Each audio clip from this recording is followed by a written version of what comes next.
Tomorrow afternoon, the International Space Station is predicted to cross directly in front of the Sun, and the entire transit will be less than a second. I'm going to capture it with the DWARF 3 Smart Telescope. If you follow me, you probably saw me attempt this with the Tiangong Chinese space station a few days ago.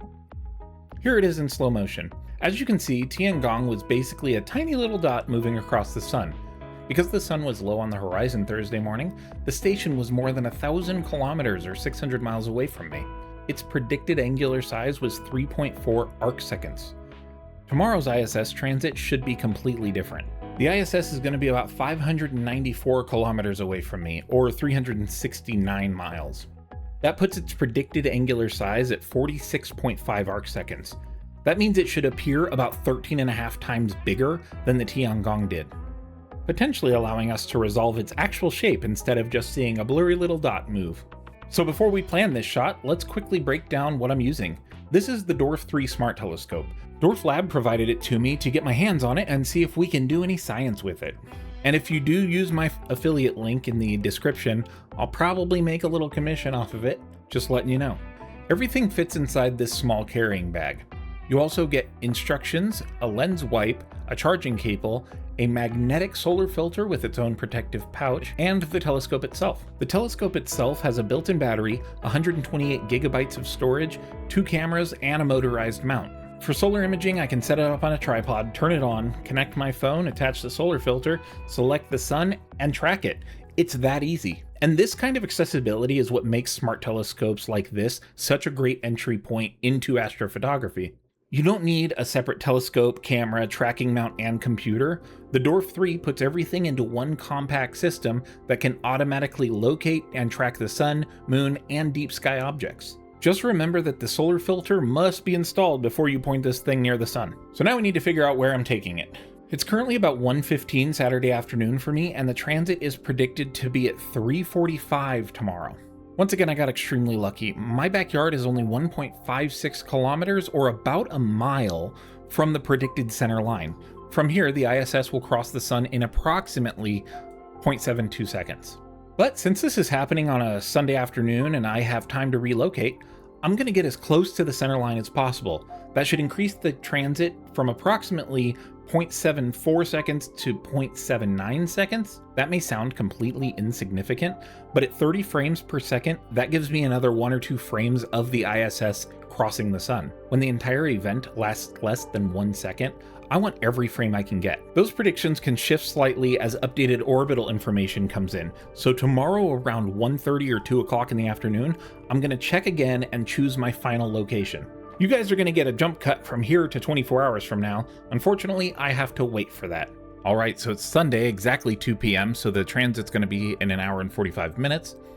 It looks like we've got an updated center line. It's about the same. It's moved a little bit northwest, but not much. I'm still going to wander off to find the dead center. I'm going to use a different location that's not me to show.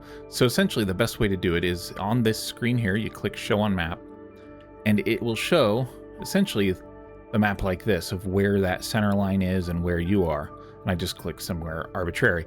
What I would do is look through the center line and see somewhere that would be a good place for you to go. Down here is a golf course. There's a park here.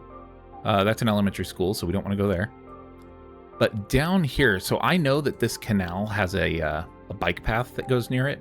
So on Google, that center line is actually this canal and road, and it goes over right over this Arizona Falls, which if you're in Phoenix and you haven't been, go check it out. It's cool. And we can see that it's going to come pretty much right over those.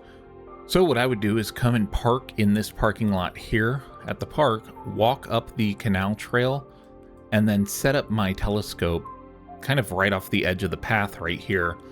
But that's essentially the best way to find where you're going to be as close to center line as possible. So let's go set it up.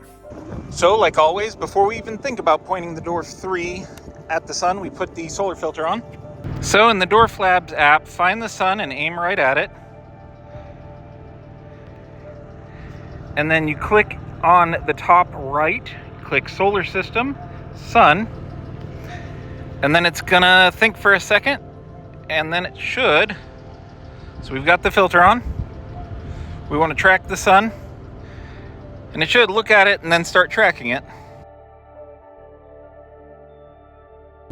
It does a little adjustment to make sure it knows what it's doing.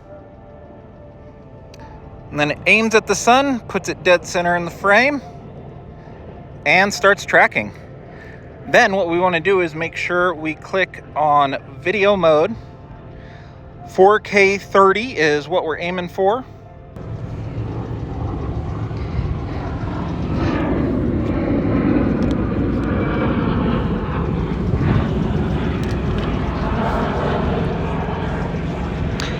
And then you just hit record.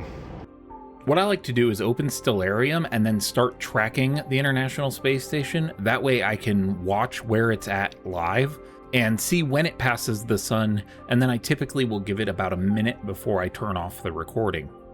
Watch where it comes into view.